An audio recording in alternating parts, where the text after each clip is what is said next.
how this works. So Okay, it's just a simple video call to start training you guys audially and visually on, what you want to do. We can talk about what you want to do, how to facilitate that. I guess this is easier than sending emails. So it's a new thing that we're trying. We'll see how it works.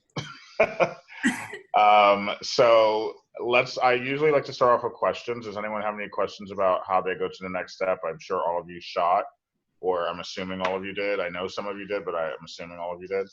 And now, you live in different markets. I don't think any of you live in New York or LA. So we have to figure out ways to facilitate and how to get you small jobs in your markets. There's nothing big in any of your markets, but how to get even the smallest jobs so you can get your feet wet and then get the confidence or the interest or the want to come to a bigger market like New York or LA. So does anyone have any questions about that? Like, I can answer anything, in regards to that. Like, I guess I have a question. When you live I'm in Buffalo, I'm from Buffalo, and there isn't a lot of work. I'm actually from Syracuse. So I actually know a little bit about this topic. I actually know some about, because I started as a model and then became an agent, and now I'm a photographer. So I actually know a little bit about working in smaller markets, such as Buffalo, being from Syracuse originally. Now I live in Los Angeles. What it is like.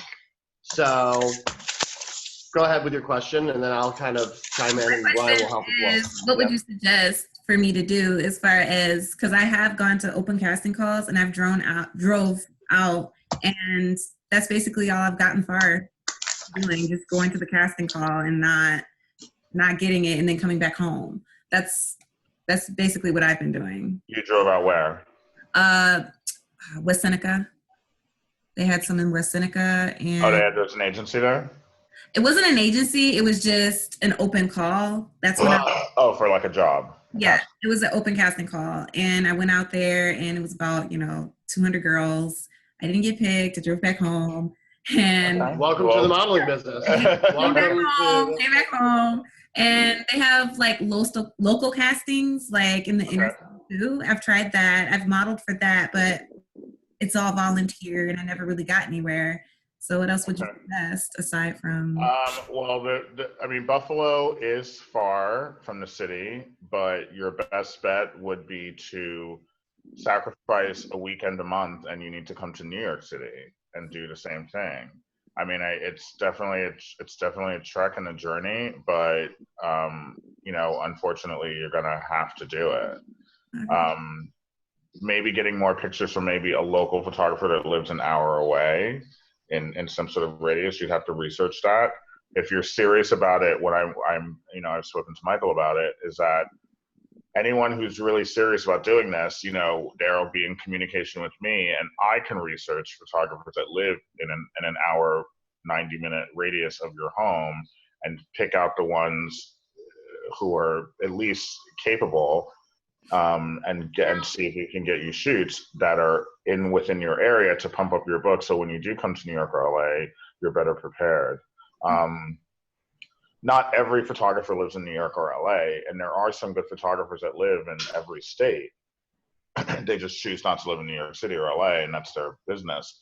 But they are capable, so you just have to find them. Unfortunately, there's plenty of crappy photographers that live outside of New York. They shoot weddings and whatever, and they think they're fashion photographers, but they're not. So avoid those. But if you're really serious about it, then you're going to have to email me. We're going to have a chat about it, and then I'm gonna have to figure out who in your hour-long radius can shoot you, and then you're gonna have to slowly make like I said, you're gonna have to sacrifice a weekend a month and get into the city and go on any castings that are available, any shoots that are available here.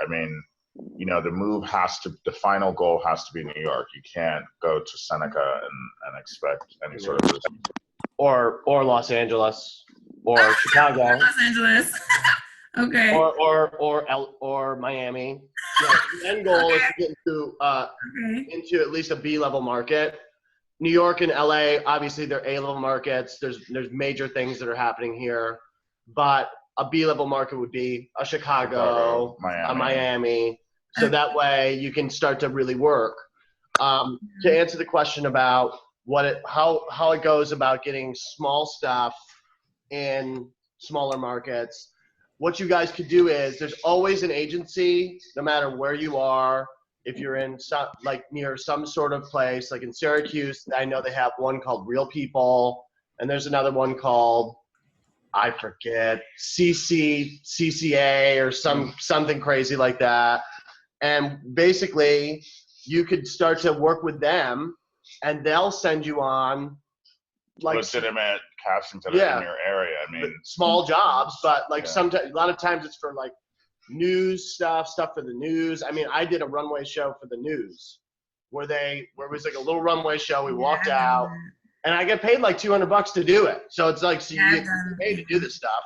You get and I was also doing stuff for Budweiser, where I was a Budweiser guy. They were looking for guys that could go around with new Budweiser product, and they were looking for good-looking guys. So, and I got paid $200 a night to do that. And I got booked on 6 different jobs.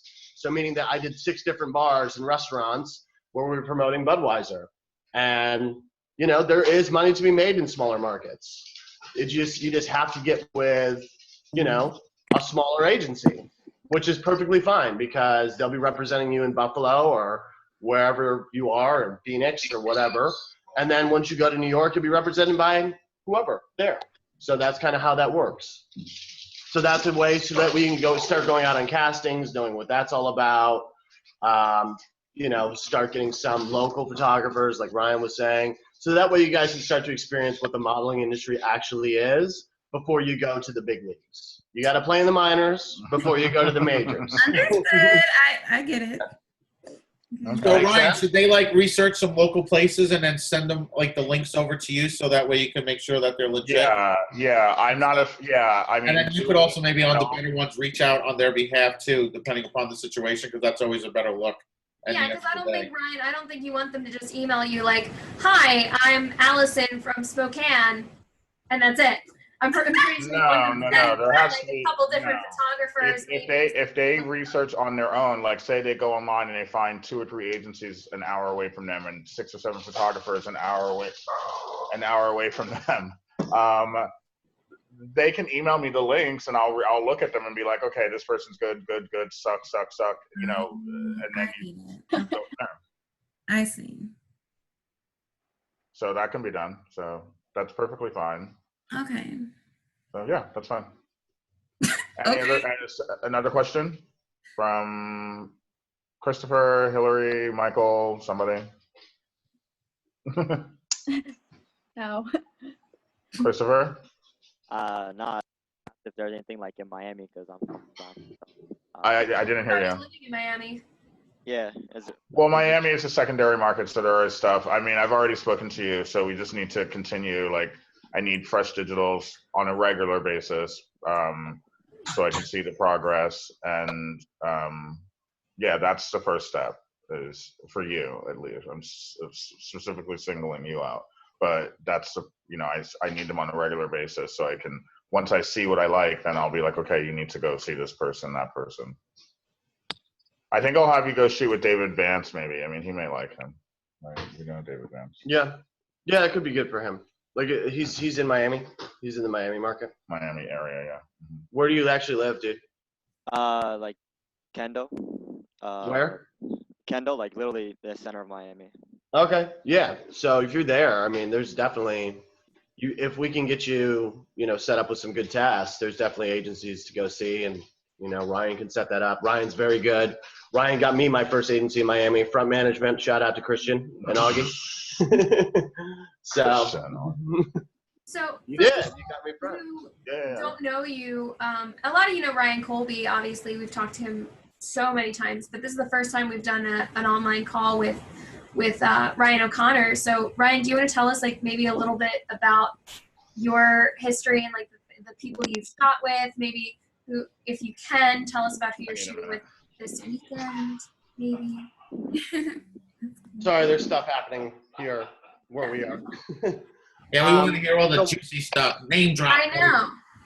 You want name drops? The beans, buddy. Okay, so my story is, Okay, so I started modeling when I was 17 years old. I actually sat in the same seats as a lot of you guys. I came from Syracuse. I wanted to model, but I wasn't really sure how to go about doing that. Yeah. So I actually went to and paid money to go to a convention called Model Search America. That's how I got started. I went to Model Search America. I went twice. And the first time I went, I got no callbacks. I wasn't ready. I went home, figured out, okay, I'm not ready. Got in the gym, started working out.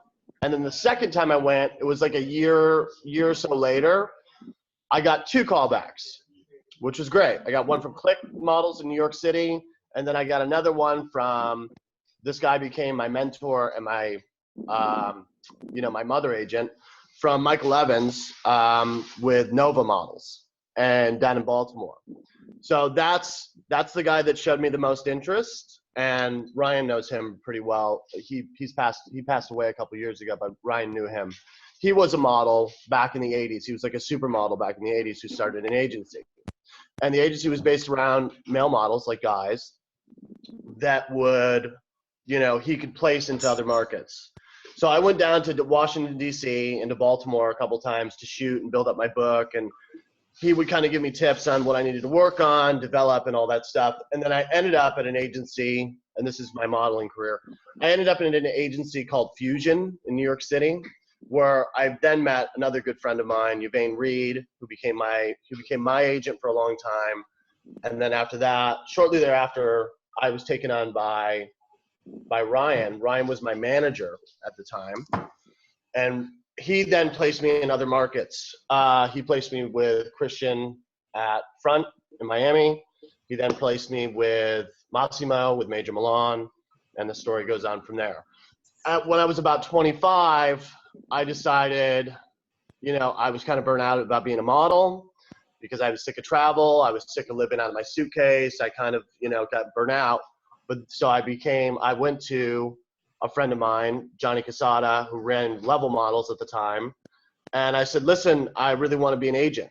And he said, great, I'll make you an agent tomorrow afternoon. Come on in and you're going to have a desk. So the next day I went in, I had a desk, and I was then groomed by a guy named Wally, who worked at Wilhelmina for a long time, groomed me in how to be an agent. And while I did that, I was sort of, working towards, I was always doing digitals because I worked on the women's board. So I was always doing digitals for women, and my digitals would come out really well. And I just became the guy at every agency that just did the digitals because they came out really well. And I said, well, I definitely have a knack for this. So, and then I started to pick up a camera myself and just do my own tests on the weekends of some of the girls and the guys, and took it from there. And I worked at several other agencies. I worked at Silver Models, where I ran the fashion division. I obviously booked at Kobe. I ran the women's division over there. I worked at another one called B1. For a very short time, I worked for Scott Lips at One Management. So yeah, I mean, I've been around the block, and now I run my own fashion photography deal called C2M Studios, because Ryan O'Connor Photography was kind of taken by about, 600 people. So yeah, so I run it. You can look me up on Instagram. You can see my work there. It's C2M Studios, and I shoot for pretty much all the major people out here in Los Angeles. I shoot for LA Models. I shoot for DT. I shoot for Ford, Wilhelmina, Elite, Factor, Hollywood Models. And now the newest one, MSA, where we're shooting people this weekend. We're actually doing an editorial for Usher's son this weekend, or Usher's stepson. And what's his name? Raiden.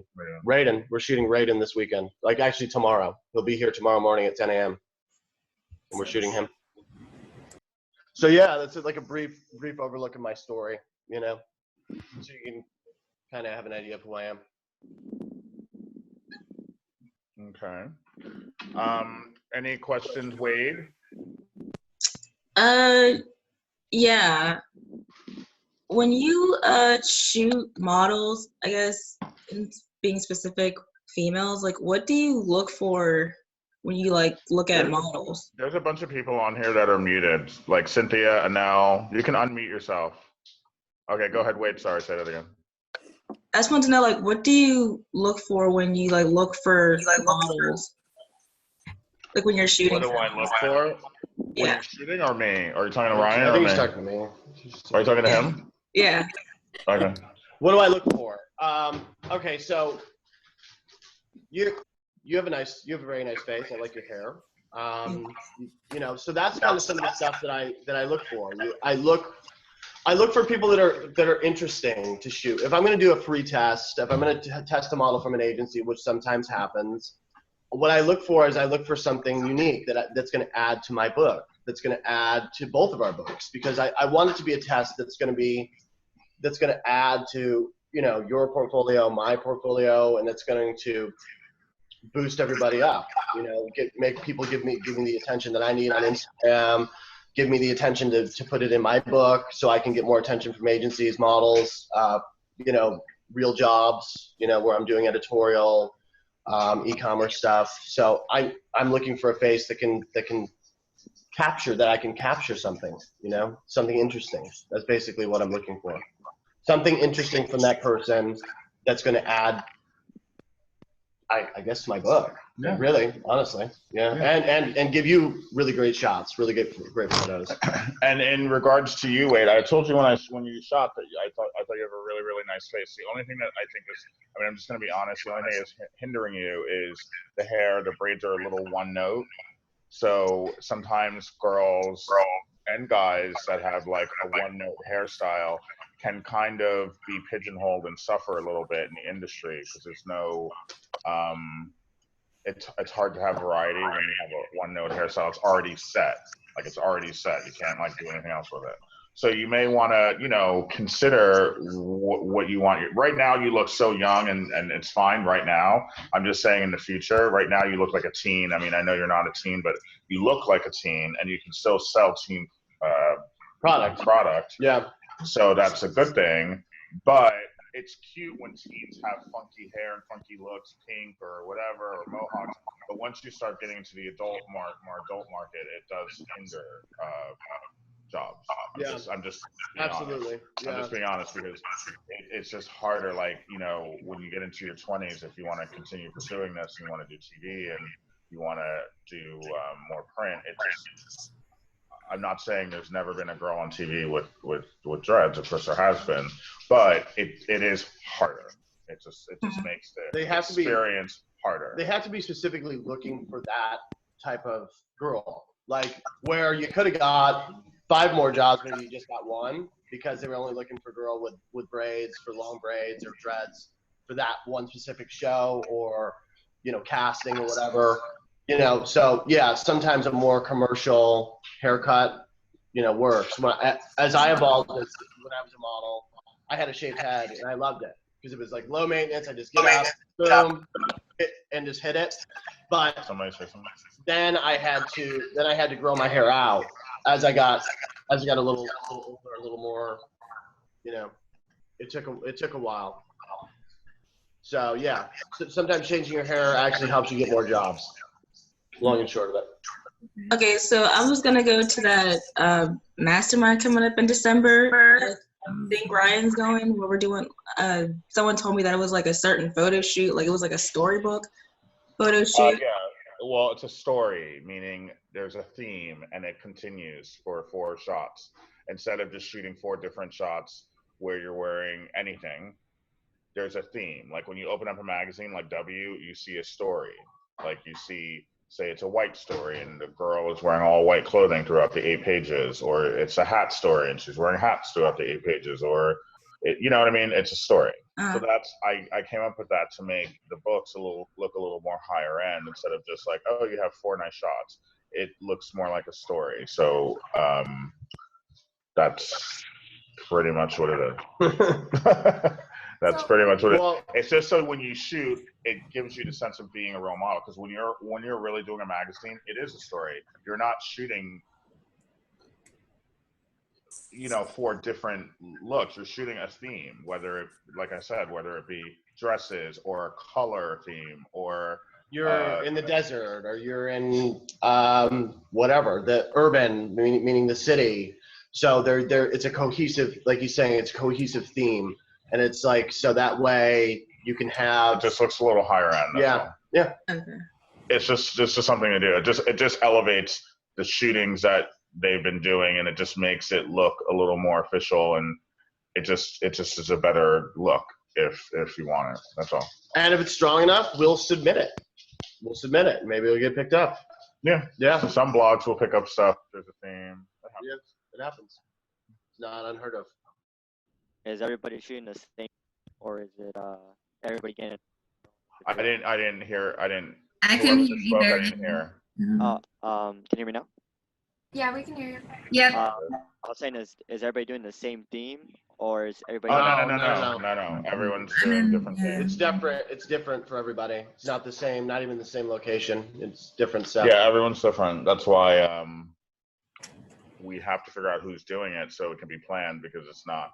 Everyone's going to be different. Yeah. And I'll take more time. If I'm shooting, I'm sure it's going to probably be me and maybe somebody else shooting these type of things. Yeah. But I will take the time, because sometimes at the events, it's like really quick. I only get like 10, 20 minutes on each round of shots with you guys.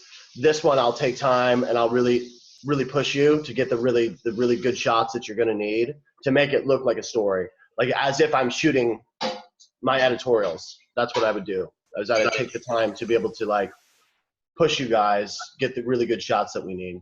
That makes sense.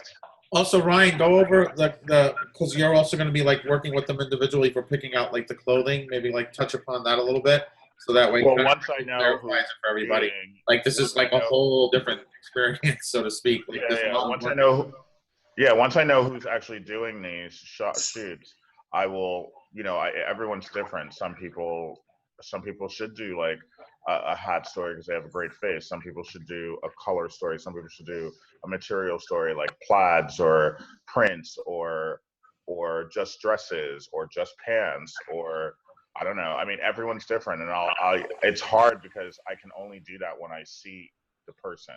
I don't when I make up stories in my head as far as fashion stories, it's done based upon visuals. I can't like verbally be like, oh, you should do this, you should do that. Like when I see, like when Alexis or whoever sends me the list of these are the people that want to do it, and this is what they look like, then I'll be able to decide what you should be wearing, and then we'll take it. Well, like for example, Chris is doing the storybook shoot, right, Chris?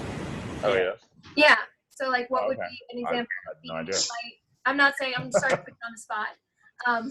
What would be an example? Well, of I something- think he needs to do. I think he should be Captain America. Like we should do like a DC versus. Well, if he's, That won't sell. if and he's then, gonna like, go to Miami, like Wonder Woman or something like that'd be really hot. yeah. Well, if he's gonna go to Miami, and I'm just flinging this off the top of my head. Miami's about surfer and beach and fun and body and jumping, and that's the kind of story. That's the kind of story that I would do. So that way, in his market in Miami, Yeah. he has a good shot of getting picked up by those agencies.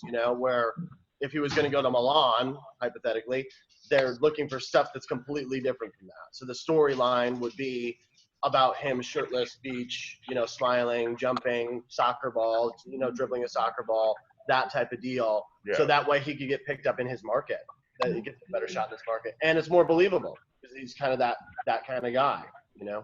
As looking at him from right here, I can kind of see that. Yeah. Yeah. So yeah, I was just gonna say I'm probably gonna have him do swimwear and body because, like I said, unless he plans on moving here next week, I mean, if he's gonna stay in the Miami area, that's what he's gonna need. He's not gonna need serious fashion photographs because it won't work down there. And also, it's kind of some of the agencies out here in LA like that too. And a lot of the models go back and forth between LA and Miami because of the kind of look that they have, because they're It's sort of pretty similar. It's very similar, but a little different out here because out here they're looking for some people that are a little more fashion, but there are a lot of people that go back and forth because of that. So it could work for both markets. I had a question. Yeah. When you're dealing with models and they're posing in the shoot, what would you suggest as far as posing would be the best, as far as it being easier for you to take the best shots? Oh, is this question for me? Well, both. Okay. Both. So what I tell girls a lot of times when you're new, what I'll say to them is I'll say, look, you need to study this business from start to finish. You can't just jump in. So when I say study, you need to be looking at major fashion magazines so you can see how these girls pose. It's fine. Sorry. It's fine. So you can see how these girls pose. You can see how these, what's happening, like the facial expressions, that type of deal. So that way you can start to understand. And then it sounds crazy, but I tell girls to study this in the mirror, to study the movements in the mirror. So that way you can learn how to move and how to pose. And that's going to give you an advantage over some of the girls that don't know how to move and don't know how to pose, because what will happen is the casting director or the photographer that's holding the casting will say, that girl can move. This girl can't. They have a similar look, but this one can move. I'd rather shoot her. I've done that on several occasions where I say, I'd rather shoot the girl that can move, honestly, because that's what gives you an amazing photograph as opposed to just a good one, is if the girl can do movement. Yeah. Is that a great And also, yeah, that's good. And also be believable. I mean, if you're more of a high fashion to a fashion girl, yes, study the magazines like W, Italian Vogue, regular, American Vogue, et cetera, and branch out of America. The best magazines are in Europe and Asia. And London. Well, Europe is, London's well, part it's of UK. that. Yeah, the best yeah. magazines are overseas and in Asia. They're not here. So look at those magazines, and they're easy to look up online, and it's not that difficult. Yeah. But if you're a fashion girl, things. But if you're more of a commercial girl, you have to be more realistic and look at Target and Macy's and Cosmo magazine and stuff like that, where it's more commercial. The higher end magazines tend to have like the posing is unbelievable. Like it's not really realistic. It's more of a fantasy, and that's fine. But it also depends can you really pull it off? Because sometimes I get fashion girls that come up to a shoot, and yeah, they have a fashion look, they have a fashion face and a body, but when it comes time to movement, they can't do it. So That's why I asked, because they need to dumb it. They need to dumb it down and just do commercial for the moment, and just do still nice photos commercially, and then start training again. Like because you're 5'10" or 5'11" and skinny doesn't mean you're a fashion model. It just doesn't, So movement is crucial, and your bones and how you move them, how you move your hands, your neck, how you move your hips, how you move your feet. All of these are factors as to whether you can pull off a fashion story as opposed to a commercial fashion story. And if just because you're tall doesn't mean you can do that. So studying those magazines are helpful, because those are the girls that are doing those jobs. And yeah, like I said, the posing is unrealistic, and nobody actually sits like that. Nobody actually does these things, but that's why fashion is fashion. Well, the reason why they're doing it is like, a lot of times the designer is trying to show the gown. They're trying to show the clothing. So they're moving in a certain way to be able to show the clothing. It becomes more about the clothing and the really, really high-end stuff than it does about you. You're just kind of a mannequin, so to speak. You're just sort of something that's, of course, having a great face helps, and having help, but it's more about the clothing when you're talking about really high end. When you start going to Paris and talking about haute couture and that, you're really just a mannequin. You're really just. It's more about. And this is why, and this brings me to the last event a couple weeks ago in LA, where a few of the models were so concerned about their hair and makeup and what they look like. And that's really not what it's about. If we as something just happened. Which is Michael, something's going on. Can everybody hear us? Yeah. Now. Yeah, we can. Anyway, some people get so concerned with what their hair and makeup looks like, they forget the fact that this is not about you. So once you stop thinking that, then you become a better model. Because it's not about you. It's about what we can selling. do. It's about an image that we're trying to sell. And I know what I'm doing. He knows what he's doing, and other hair and makeup people know what they're doing. Other photographers know what they're doing. And if I say, as to you as a model, look, you're going to shoot with Bob Smith today, and your only concern is what your hair is going to look like, well, then you're not the model for me, because I'm sending you to Bob Smith because I know he knows what he's doing, and I don't care what you think about your hair. What is going on? What is going? Oh, okay. What is that? Oh my god. It's just somebody's mic is just got It's feedback. going awry. It's like war games. Like We're being attacked. Hey, Fatu, what's up? She's coming tomorrow to do a shoot here in the city. Wait, LA. Why do I think of her? In LA. Oh wait, no, you're not. There's another Fatu coming. Oh, there's two Fatus. Oh yeah, there's Fatu Villanay and Fatu Villanay. Oh, there's another one. Sorry, I thought you. Sorry. It's the other one. Sorry, not you. It's the other one. It's okay. It's all right. Fatu was like, How what? are Do you we need anyway? to LA tomorrow? I will be there. How are you anyway? I'm good. How are you? I'm fine. Can you hear me? Hey, Kat. Hi. Pardon my bad head. I didn't get in too late last night. I was working on, so. Hi, everybody. Hi, how are you? So any other questions? Michael, Christopher, Fatu? Well, let me Who ask else? you something. This could be for either of Hillary, you. Anel, Alicia. Guys, What? yeah, I was just going to ask really quick, what would you say, because these storybooks are going to be helping fill out their portfolio book. So what would you say is honestly, like what's something that every model or actor needs in like a portfolio book that they're trying to put together? Because like they're trying to obviously show a variety of looks. So is it like you want one black and white? I know there's no standard, but is there any? No, there isn't any standard. Black and white is just as good as color. It's just as good as body shots. It's just as good as beauty. Everybody's different. What Wade will need is completely different than what Cynthia will need. It's completely different than what Fatu will need. It's not even in the same family. So everyone has to be diagnosed individually. Diagnosed like a doctor. Dr. Ryan.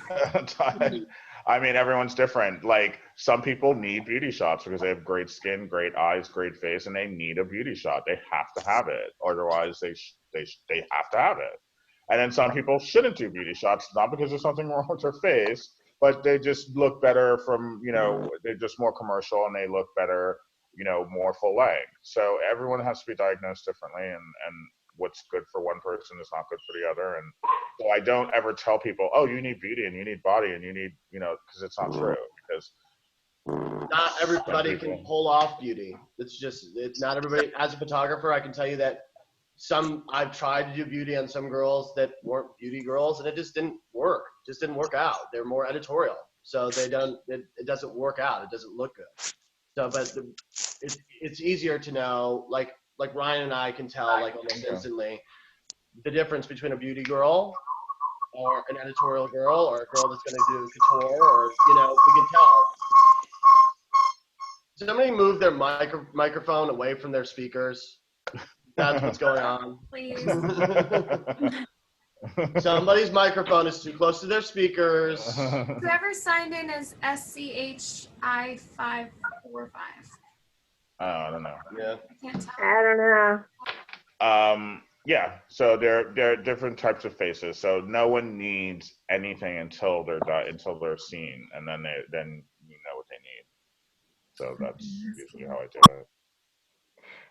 Ryan, Yeah. do we need to bring clothes? I mean, I just got in on this because I couldn't figure out how to do it, so I'm. That's fine. Yeah, you do, and everyone will be told as soon as I get the list of who's doing this, and then I will speak to everyone individually. Perfect. I just haven't gotten a list yet. We'll also try to bring some stuff. We'll try to do like a poll or something. Yeah, We'll try to we'll do be in New York, so we may be able to bring some samples. I mean, I'm gonna work on I could that get samples next week and see what I can do. But again, I need the list first. And Make then, sure we clarify on samples that samples reflect sample sizes. So that's only like specific to certain sizes, correct? yeah, samples go up to like a 6. So what if we got Richard Lowe to bring some clothes for us to model in? I've been in touch with him. I'm supposed to meet up with him. Who was that? Who was that? Richard Lowe, he's the guy that was there last year, and he's the clothing designer for Vogue. From Spiegel, he works with Spiegel. Oh, Spiegel. Oh, I don't know about that. I'm not sure. I'll ask him if he wants to bring some clothes over. Yeah, you can ask him if you want. Sure. You can ask him if you want. I don't really know him, and yeah, so I don't know him. Spiegel is IMDb. Anyway, any other questions? Alicia, Cynthia, Fatu, Michael? She just asked my question. Oh, she did. Okay. Yes. Any questions? And someone named Anel is on here. Any questions? Yeah, come on, guys. Don't be shy. I know you guys got questions. 100%. I know. As soon as Yeah, it's I mean, over, guys, y'all have a this million is really your questions. opportunity to, ask us, because It's not like you can text me. I know. Yeah. When is the new website coming up and running? Which, mine? Or who? Yes. Yes, yours. After Christmas. Okay. Probably like January 1st. Then you guys can look me up on Instagram. I have more of my stuff on Instagram. It's C2M Studios, plural, at Instagram. Yeah, and my site should be ready after Christmas. It's been a Now, long, arduous journey, but it should be ready after Christmas. Nice. Yeah, you got some awesome pictures up there, Ryan. I've already. Yeah, it's still being worked on, so it will be done soon. Soon. She may have been talking to me. Wait, Cynthia, were you talking to me or him? both. Well, Okay. you. Yeah. More. Okay. After Christmas. Thanks a lot. Okay. Sorry. After Christmas, it'll be ready. All right. Now, for the photo shoot in December, I was told at one point that there could possibly be a bikini, lingerie, and a nude photo shoot. Is that not happening? Bikini and lingerie for sure. Unless I would someone's stay away like from nude because they're too new for nude. Yeah. Nude is new. When you do nude photography, when you do nudes, that's generally done once you're really established. You don't want to do that when you first start because it unless you can really pull it off, because it's a kind of a turnoff and it's really been done. See, the thing is, I'm completely against nude. That's just my personal preference. You're what? But I said I personally don't want to do nude. I was just asking because I know that it was mentioned that might be the type of photo shoot. No, if someone basically nude means implied. I mean, nothing would be seen. No, you don't see anything. Nothing would be seen. It's implied. Yeah. I mean, it's done all the time in Lore magazine and Cosmo. They do it for the covers of movies, but the person is nude. You can't see it. I mean, it's implied. It's not like we're not talking about a porn shoot here. No. Anyway, I tend to stay away from. You should stay away from that. Anyway, yeah, we'll definitely be doing some bikini and lingerie, and some guys and girls should be doing a lingerie story. That would be perfectly fine.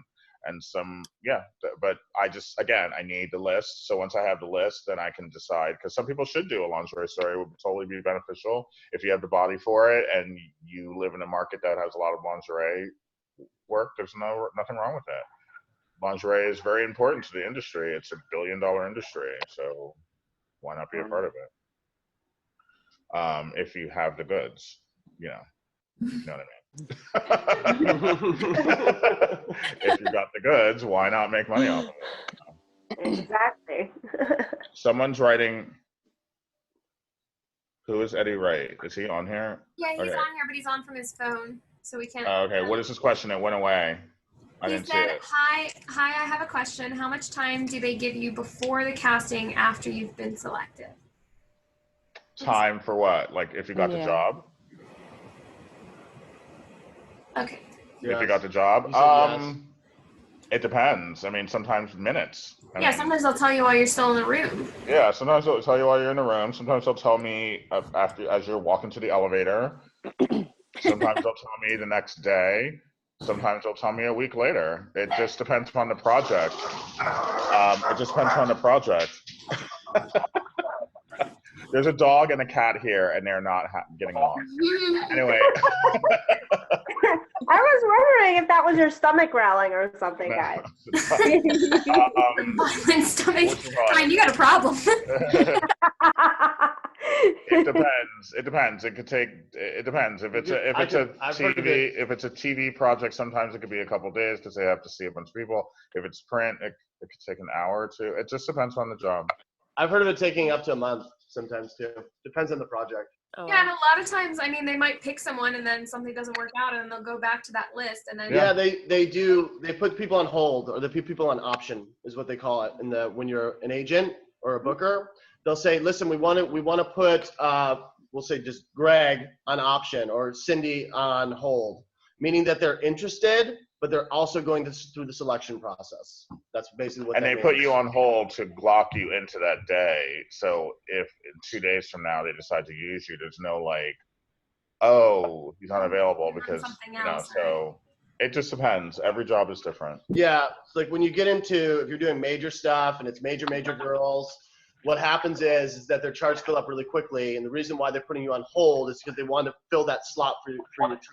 That's what it is. When you're sitting at the table, at a booking table, if any of you have ever been to an agency, a real one, we all sit around a round table and we book men and women, and that's what a hold means. We want to hold that day for that model for that time. So, yeah. Oh, Chris, that's better lighting for you. I couldn't see. Is Kathy Campbell opening the door? Hi, Kathy Campbell's guest. Hi, that was me. I had an intruder. My kitty is like hearing the other kitty on the video. Any other questions? Let me ask Hillary, you, Lisa. Huh?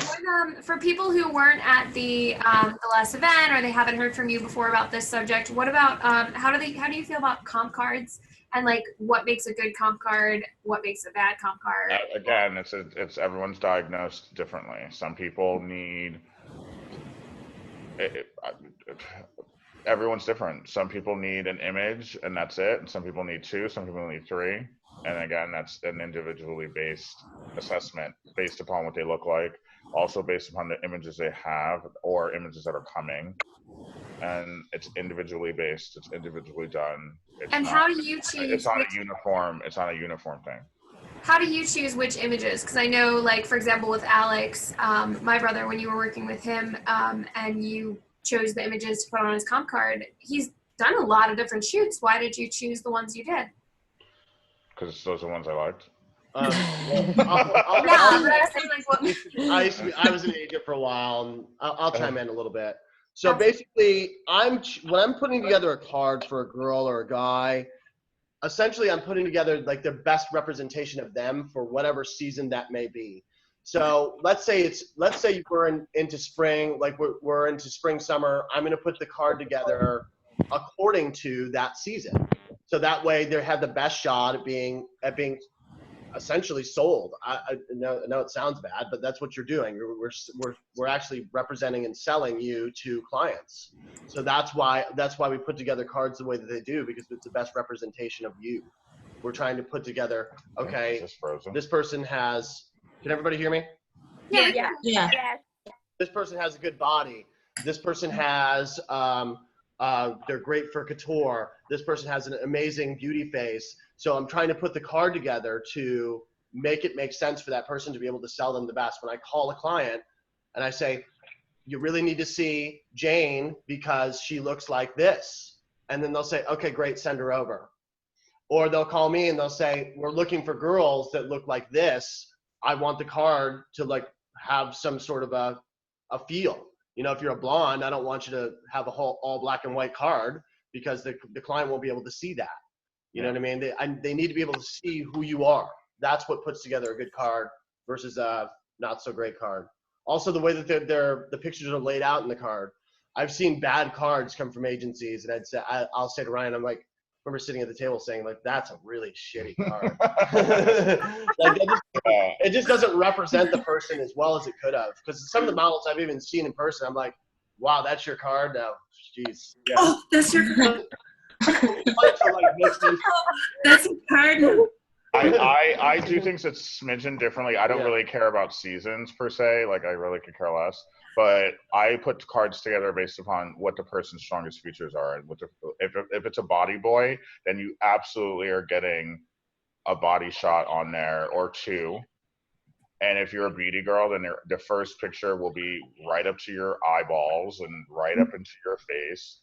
And then on the back, maybe a full length if you have a good body. And if you're, like if you're a lingerie girl, it's gonna be lingerie. Like everyone's different. Some, and sometimes it's just that one strong picture, especially when you're brand new and you have you just nothing. need one. Just need then one picture is perfectly fine. If you have a little bit of photos, like Calvin's brother Alex had a few photos.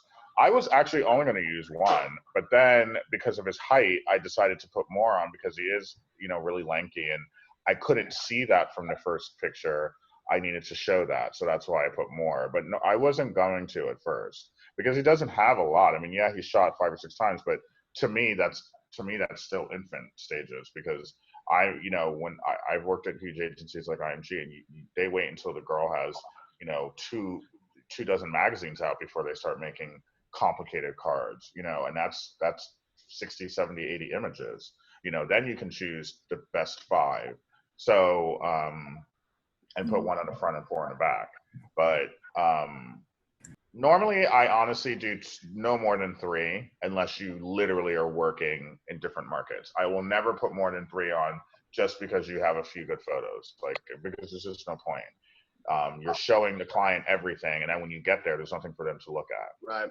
So I never put more than 3 pictures on the card. Yeah, you want to have some allure there. I only put 1 on the front and 2 on the back if you have a decent amount of images. If you don't, then just 1. I've seen up to 5. 5 is the top. So 1 on the front, 4 on the back. But that's if you're really, really, really working and they have stuff to show. And that means your book is like chock full of editorial and chock full of work. That's why they're doing that, to be able to represent you the best way that they can. So that they show the client, this guy or this girl is really working. That's why. Exactly. Yeah. I never put more than 3 on unless that's the case. If that's the case, then I'll do 5. No more than that. The days of these some people have shown me cards, even from, they make their cards on their own and there's like 20 pictures on it. There's like 1 big one and like 10 small ones. I'm like, what are you doing? And they're all from the same photo shoot. And it's like, okay, that's a complete waste of time. But unfortunately, you did it, and now you got to do it again because you did it on your own and you didn't consult.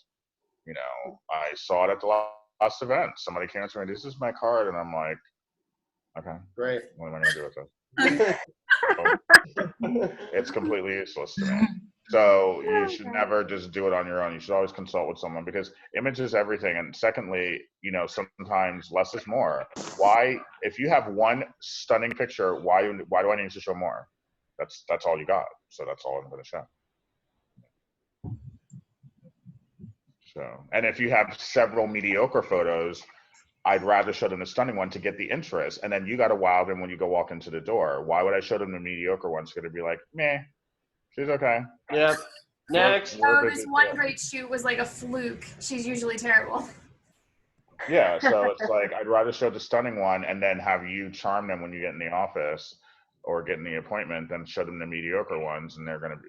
Look, my opinion is pretty standard. So if I think your pictures suck, pretty much everyone else is gonna think they suck too. So that's why I don't put mediocrity on a card, because I know most clients, there's some clients that disagree with me and be like, oh my God, this picture's amazing.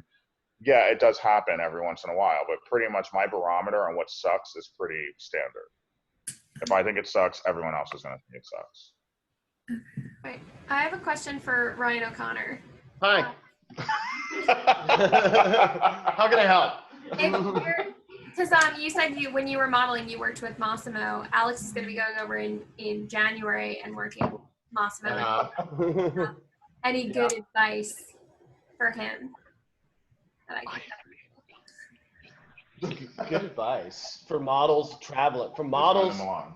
yeah, traveling models. Okay, let's talk about traveling models. So good advice is when you first get to wherever you're going, whether that be London, Milan, Paris, LA, is sort of get the lay of the land.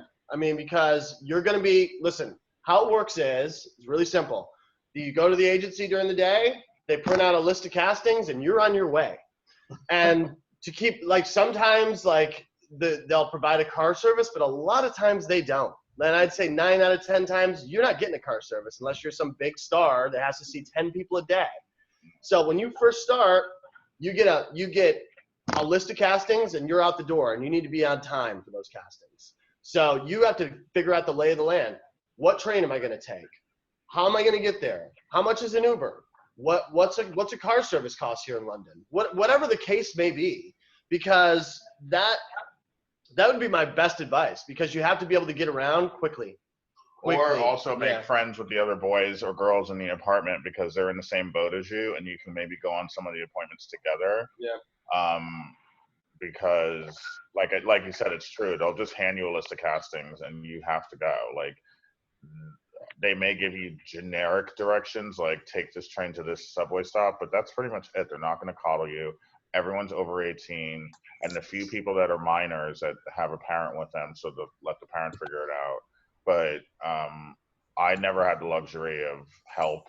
No. Or I never had the luxury of GPS and Google Maps. I had to do it myself. During our day, because I was modeling like the late 90s, early 2000s. That's when like the heyday of my modeling career was. No one helped me. Nobody. They could have cared less. They're like, oh, here's your list. Good luck. Bye. That was it. Wow. And nobody helped me in the 80s either. And there was no GPS. There was no cell phones. You had to have change in your pockets to use payphones, and you desperately standing in the corners of Paris, like crying, like, you know? So, I mean, you know, that's why I have zero sympathy for the models now, because you have so much access to technology that there's just no excuse for being late. There's no excuse for not finding something. There's no excuse, because if I can find all the castings I had to find in the 80s and 90s without that help, with just my mouth and my eyes, because that's all I had, is to ask people on the street or use my eyes for street signs, landmarks and street signs. Yeah. And you have this nice new iPhone 5 or 10 or whatever the hell the iPhone's going on with now. You better find that address. And you better find it quickly. You better not call me with some like, I can't find it crap, because I'm just going to hang up on you. Yeah. Okay.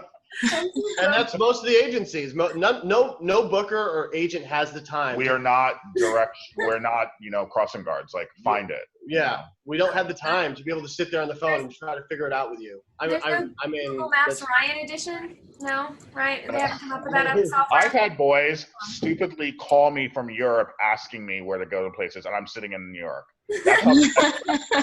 That's how desperate. I've had boys shaking and in tears, being like, "I can't find this building," and I'm like, "Find it, girl. Like, find it. Like, Find it. How am I going to help you find a casting in London? Like, how am I going to do that for you? Like, find it." And they're too scared to call the agency because they're just going to hang up on them. So let me ask you this: since you've both been, Ryan O'Connor, you worked for agencies before you were an agent, and obviously Ryan, you're an agent now. What's like the biggest mistakes that people can make, like when they first get started working with you, that completely turns you off and you're like, I'm just done with this person now? Yes. So many stories, but you can. I thought this was only an hour. I don't have time to go through the laundry list of crap that I can't stand. You guys need to write a book on all of it. Time, but I will abridge it. I know. I'm sorry. I hit you with a hard question in the last 4 minutes. We don't have that much time. Anyway, I'll give you the abridged. I hate when people think they know more than me. And I can't stand when people think that they have insight to the industry that they're begging to get into when you've never done this. And I've been doing this for 33 years. I'm not saying I'm some, angel sent from heaven or whatever, but I know more than you. And if you're not going to listen to me, well, then go find somebody else. Pretty much, that's the one big thing that I can't stand is when people just think they know more, and it's just like, okay, well then go do it. Then have good luck, girl. Good luck. Have fun. Yeah, I think that's pretty much that will top it off for any agent worldwide. If you need to care. You need to give a shit, for lack of better words. You need to go into the agency and show them that back when I modeled, back when Ryan modeled, back when I was an agent, I catered to people that I liked because they kind of quasi became not just me representing them, but they became my friend. And so that I would try to push them a little harder because I liked them. So you need to make your agents and your bookers and wherever you end up or wherever, you need to make them like you. You need to be a likable person, and you need to, do your job. This is a job at the end of the day. This is not about, it's not a social club. You're not here to run around and drink cocktails with the other models. Yes, that happens, and yes, you can do that. But this is more about a job. You're like, when you go to wherever you work now and you have to punch a clock, it's sort of the same thing, except for you have to work the system to a certain degree. You have to be able to be nice to your agents, show up on time to your castings, show up on time to your jobs. This stuff is very important, especially when you're doing TV and film. If you're 10 minutes late, they're on the phone with us. Where is this person? Because they don't have the time. The producers and stuff, they don't have the time in TV because it takes so long to film. So you need to be on time. You need to be a great person, and you need to do your job. Because that's what it is at the end of the day. This is the job. Does it make sense? Anybody? Yeah. I mean, it is, like I said, it is important to,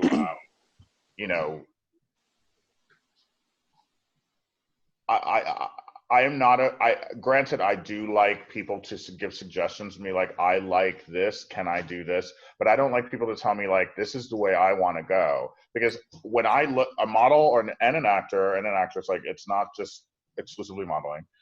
There's a vision, and the person that's representing you has a vision and knows what will sell. And if you are in disagreement about that, then that's when you need to find somebody else. It's kind of like having a boyfriend or a girlfriend. If you don't have the same views or the same desires, then you shouldn't be with this person. So if I have a desire for you, or I look at you and I see you going to Paris for 6 months to do XYZ, or I see you going to Miami to do XYZ, and you completely disagree with me, and you're like, no, I think I should go to, whatever, then we're not meant to be together, and you should just go find another agent who agrees with you. Because if I see you going to Miami for 6 months or Paris or whatever, and you're completely against it, well, then this isn't going to work, Okay. Because I know what I'm doing, and if I say you should go to Paris for 6 months, it's because I know what I'm doing, and you should go. But if you don't want to go, then okay, well then don't go. Don't go. Good luck. Good luck. I don't care. So, and who doesn't want to go to Paris? Who don't want to go to Paris? A lot of people don't want to go. A lot of people don't want to go. Guys, You'd be surprised. all you guys seem eager. All of you guys seem eager, but we get models. Everyone's always eager in the beginning, and then as soon as that paper hits that desk, you're going. Here come the tears, and my boyfriend, and my mother, boyfriend, my girlfriend. I just got never school. Here come the tears. Yeah. It happens to me daily. Not daily, but definitely monthly. It happens to me monthly. Where an amazing opportunity comes up, and the boy or the girl turns it into a soap opera, and why they can't go. Oh my gosh. I mean, I'm never surprised. Just not right now. Idiocy of people, so never surprised. And it's always the ones who really want to do it in the beginning. So I work hard. I'm like, okay, he really wants to do this, so let me work on this, and I'll get him to go to XYZ markets. And then as soon as it happens, here comes the drama. My mom doesn't want me to go. My girlfriend doesn't want me to go. Oh my! I have a test next week, or whatever scenario. What do you do when that happens? Right. What do you do? What are they supposed to do? I don't know. Hi guys. It depends upon. Hi, Allie. Hey, Allie. It depends upon the person. Sometimes I flip out and I throw them out of my life. Sometimes I can negotiate with the agency overseas. Sometimes I can't. It depends on who paid for the ticket. Sometimes if the agency paid for the ticket, you better get on that plane. But sometimes, I don't know, every case is different. Sometimes it can be worked out. Maybe it can be done a later date. Maybe there's a legitimate reason they can't go this week, but they can go in 2 weeks. Every case is different. Yeah. Yeah. So it just depends. Yeah. So you wouldn't just like fire them on the spot? Like, Yeah, say, I will. yeah. Yeah. It depends. If their reason isn't believable or isn't like something I can stomach, then yes, you're gone today. I mean, but if the reason is believable and we can negotiate times, then yeah, I've done that too. I do both. But I can tell when someone's coming to me with a legitimate reason, or as opposed to a bullshit reason, meaning like, oh, my girlfriend doesn't want me gone for 90 days. Well, to me, that's not a good enough reason. So then you've got to go. Because if she'll do that, she'll do something else in the future. So I'm not willing to sit around and wait for another shoe to drop. So you just have to go now. If it's a legitimate reason, like say you have finals for college and it's your last year, okay, I'm not going to ruin your college career so you can go to Milan, but you're going to go right after that test is over. Day, you know, so it just depends. You get on that plane. It depends on the day. It depends on. I mean, it depends on situation. There are legitimate reasons why people can't travel, and obviously, I'm not an ogre or a monster, but I do not have time for non-cooperativeness when it comes to this industry. Is a traveling industry, especially if you're a high fashion model. It's traveling. You cannot just work in one city. There's 6 or 7 cities you need to go to. Sometimes in the same year. It just depends on how busy you are. Yeah, absolutely. Do agencies pay for travel expenses, or if you're away for X amount of days, how does that work? Do we have to pay for that, or? It depends. Like if an agency overseas wants you to stay for like 90 days to 4 months, me as an agent, I can negotiate that. It depends on how bad they want you. If you want to go and I say, oh, Cynthia wants to go to Miami or Cynthia wants to go to Milan for 4 months, and they're kind of into you and they're like, she's pretty and she can work, but she needs some work, you may have to pay for the ticket because they're like, she can come and we'll take her and we'll send her out and see who bites. But we're not going to pay for that. If she wants to come here so badly, then because there's no guaranteed work. There's no guaranteed work. But if the agency is flipping for you and they're like, this girl needs to be in our office tomorrow morning, period, then I can be like, well, then you need to pay for it. And sometimes they'll say yes, and sometimes they'll say no. And if they say yes, that's when you really got to step it up, and you better be on that plane, because if the agency's paying, then they're really serious, because they're going to shell out $1,000 or however much it takes to get you overseas. You've got to be on that plane. So yes, that does happen. But it just depends, but once you do that, then you're kind of indebted to them because you got to pay that money back. Yeah, I was just going to chime in. You got to pay that money back by work. So you can't just be like, oh, I'm going to go to Milan for a long weekend and they're paying for it. Like, no, they're not. No. Oh, no, they're not. You're going for 60 days. They're sponsoring that ticket. What they're doing you're going for 60 days and you're going to like it. Yeah. You know? They're sponsoring that ticket based upon their decision on what their client's feedback is on you. Because generally what happens is they're sending your stuff out to clients before you even hit the plane. So they're making a decision based upon, is this person really going to work? Yeah. And if they're getting amazing feedback, yes, they will sponsor your ticket to go. But believe me, when you get your first check and on there it says model's apartment, plane flight, comp cards, electronic fees, messenger fees, you'll understand what's really going on. Because agencies are not in the business of giving away money. Nothing is for free in this world. And that includes modeling agencies, meaning that you have to pay for things. Like if you're going to shoot with Jill Ben Simone, that test may cost $600 to the agency. So that in turn goes onto your bill. So it takes money to make money. So yes, you will incur somewhat of a bill with an agency. They will sponsor it. They will say, yes, we'll cover this, but you'll have to pay it back with jobs. 100%. Don't get it twisted, guys. But yeah, I mean, but sometimes I tell the models, like when Alex is going to Milan, you know, he's got to pay for that because he's not staying long enough for them to warrant doing it. If he was like, I'm going to stay there all winter and spring, then absolutely Massimo would pony up, the agency would pony up the money, but he can't. So he's going for 3 weeks. Okay, great. He can come and we'll work him and we'll send him out on show castings because he's going for Men's Week. But you gotta pay for that because he's not staying long enough to warrant them paying for it. Now, if in between today and Christmas, some, you know, when show season kicks in and like the requests come in and like clients are like, oh, you know, who do you got for shows? And Massimo and sends out a package of 50 guys that he has coming in for shows in January, and they single out Alex and whatever, saying, oh, we love this boy, this boy, this boy. Maybe we can book him on direct. Then the game will change. But unfortunately, that hasn't, you know, happened yet. So it's a day-by-day thing. He can email me tomorrow and be like, Alex has a direct booking for Versace, which means Versace is paying for that ticket. You know what I mean? Because they want him direct.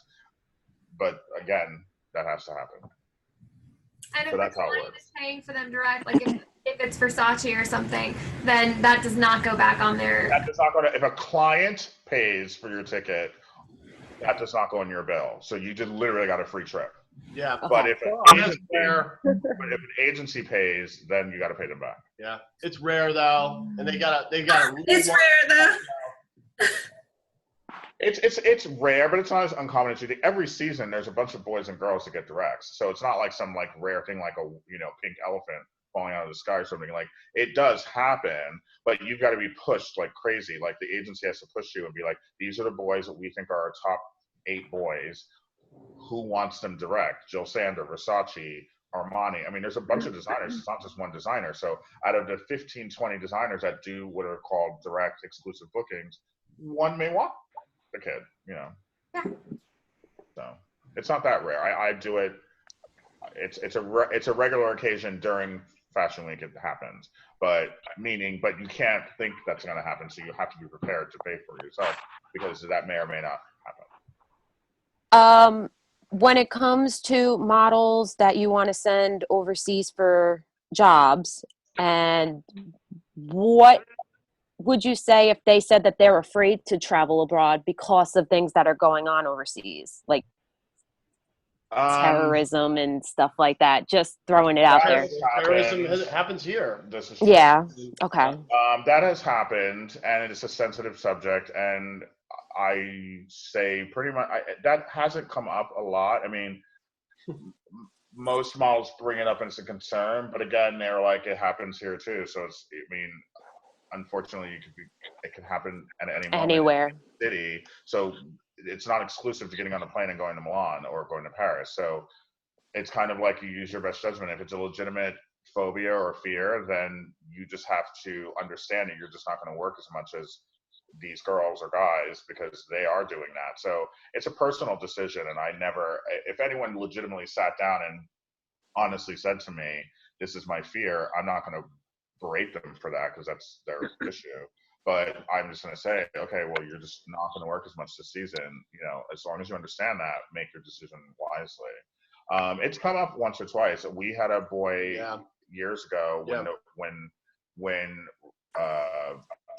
maybe a year after 9/11, I got a 6-figure opportunity for this boy to go to the Middle East to work for a fragrance line, and he didn't go because of what was happening, and it was $100,000,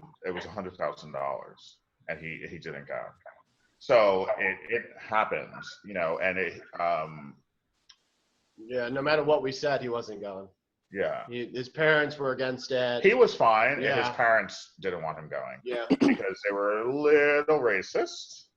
And they didn't want him around Muslims. So they told him that is he couldn't go.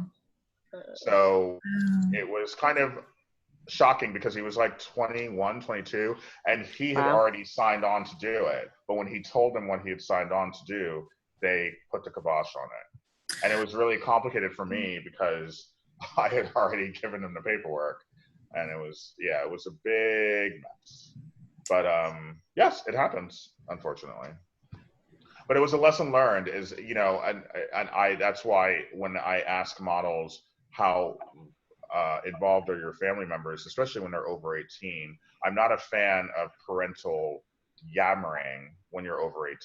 I'm not interested in what your mommy has to say, and I really don't care, because you make decisions every day on your life without your mommy, so why can't this be one of them? So I'm not a fan of that.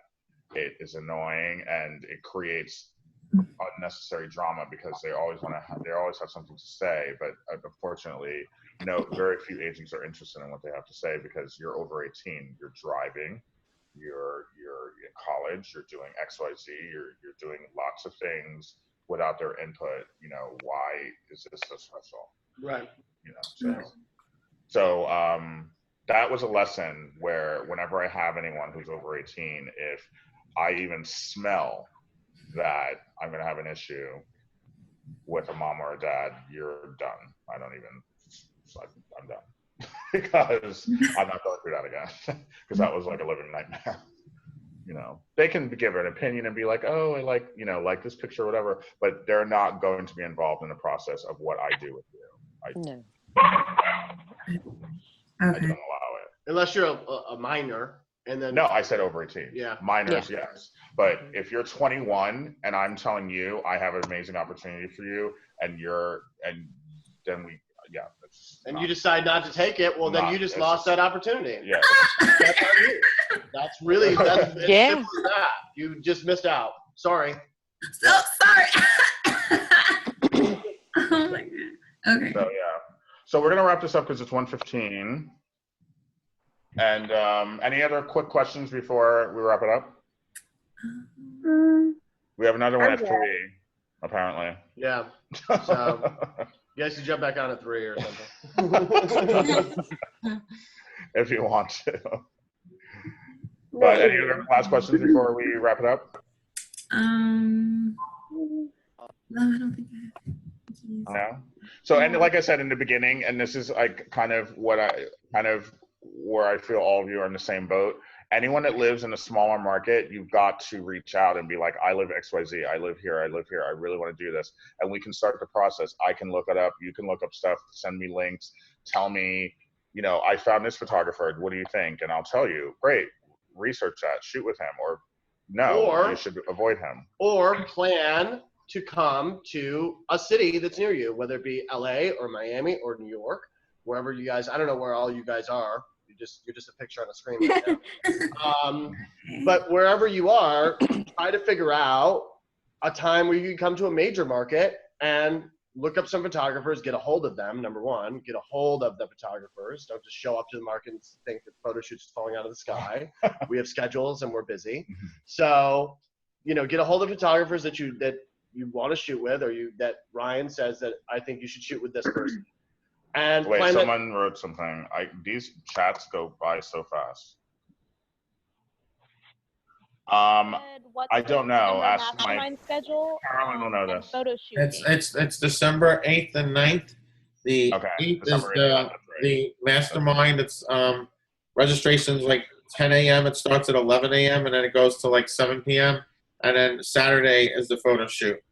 Yeah. But they're also doing they're doing headshots, like simple headshots on Friday too. So for everybody who comes on Friday, you get some simple headshots, but you come here and makeup ready. And also it's like dress up. So everyone's going to be shirt, button down shirt, dress pants, girls, dress, heels and so forth. So it's a little bit different than the LA event where it's a little bit more casual. So you're actually dressed up on the Friday. And then on Saturday for the photos, Ryan will go through each one, because obviously, like he said earlier, this is something that's customized for each person that'll be there for that. On Friday, you want to come wearing what you want to be shot in. What, for a headshot? I don't want to get shot though. Oh God. we need some comic relief in there, guys. You guys are all too serious. I have a quick question about photographers. Yes. I have 2 friends that have studied photography. One now owns his own studio shop in my town in New Jersey. The other one, he's more into the fashion and editorial photography side of modeling. would it be okay to work with them and build my book with them, or should it be with people who are more well known? Well, send me the link if they have links or JPEGs so I can see, because a lot of people just go to Best Buy, buy a camera, and they think they're a photographer. And I could send you the pictures that I've done with them in the past, or actually, I think maybe 2 of them are already on my page. On but still the send me just so I can have separated visuals. Okay. Just because, you know, I look at so many images, I don't know what you're talking about right now. Like, I can't remember. But just send me, like, this is John's pictures, this is Steve's pictures. And then I'll be like, oh, he's good, or he needs work. Or, I mean, it's, you know, as long as it's not wasting your time, then I wouldn't say no. Like, as long as you're not taking a day off work, or, you know, then if they're your friend and they want to shoot you and you accidentally get a great picture, well, fabulous. I mean, it happens all the time. I get models that come into the city and they're like, my, you know, friend took this. Great. It looks pretty good. It's not amazing, but it helps me get the ball rolling, because I can email that out and be like, oh, this kid's in town and I already have one okay picture on him. It's good. I have no problem with it. So send me the pictures so I can see what you're talking about. And then if I'll be like, yeah, focus on this guy, shoot with him because he actually has something. And it's good because you get to spend time in front of the camera, which is, if you're trying to be a model, that's what you need to do. You need to spend time in front of the camera. You need to test as much as you can. Like, test. I mean, there's nothing wrong with starting that way, you know? No, that's fine. That's fine. So just send me the link so I can see, and then, I'll give you advice. Maybe somebody needs work on something, or maybe they don't, you know, but I can't say that until I see what they're doing. Well, I know I sent you back in June one of the photos that my friend took of me, because you had looked through my book and you really thought that was more of a good commercial photo for me, but I'll send you more. Okay, well, if I thought it was good and he took it, then shoot again with him. Okay. But yeah, I mean, if I liked it, then I liked it for a reason, and I can't recall the reason, but if I liked it, I liked it for a reason. And so if he's good, he's good. Okay. Like I said, not everybody lives in New York. Not everyone can be in New York. Not everyone can afford New York. So someone can be amazingly talented. I know several photographers that live in Minneapolis and that live in Dallas, and they're amazing photographers, and they should be in New York, but for some reason they're not. But they're just as good as, you know, New York photographers. They just don't live there. Yeah. So there's plenty of great photographers all over. All over. You just have to find them and research them. All over. Okay. Yeah. So everyone, if you're taking this seriously, get a hold of Alexis or whoever. Get my email. I mean, some of you have it, but some of you don't. It's colbymanagement@gmail.com, if you can remember, or Instagram is Colby Management. And then write me, send me your desires, and we'll work out a plan. Send me what you want to do, and I'll give you the real deal. If any of you know me, I'm very blunt. I'm not going to tell you, oh my God, you're amazing, you're going to be like the biggest model ever, because I will not say that, because unless I really feel it. Or I'll tell you, work on your body, you need a haircut, you need to work on your skin, you need, you know, whatever scenario, I will tell you bluntly, nicely, but bluntly, and then we take it from there. And be like, this is realistic for you. You can do commercial print. You can go to Paris. You should go to Miami. You should take an acting, whatever.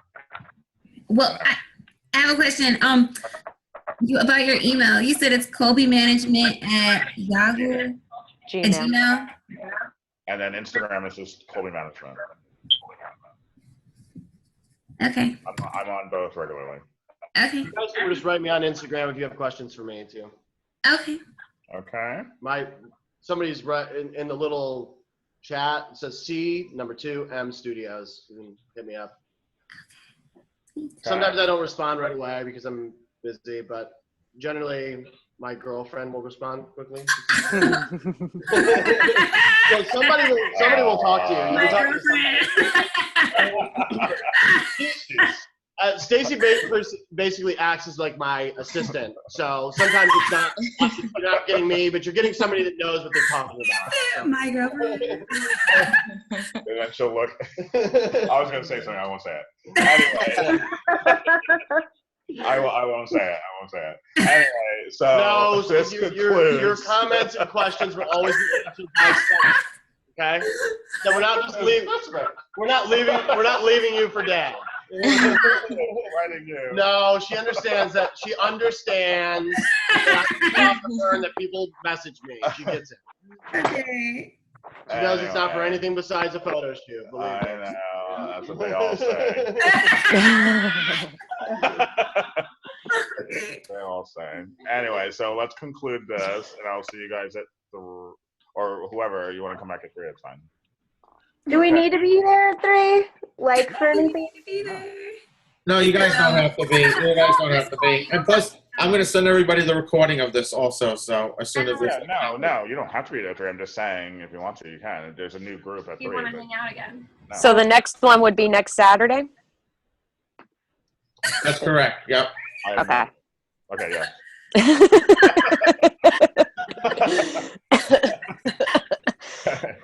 Yeah, I'm not doing the scheduling, obviously. He said, no. I have no idea. Okay, but yes, it is next Saturday. Okay?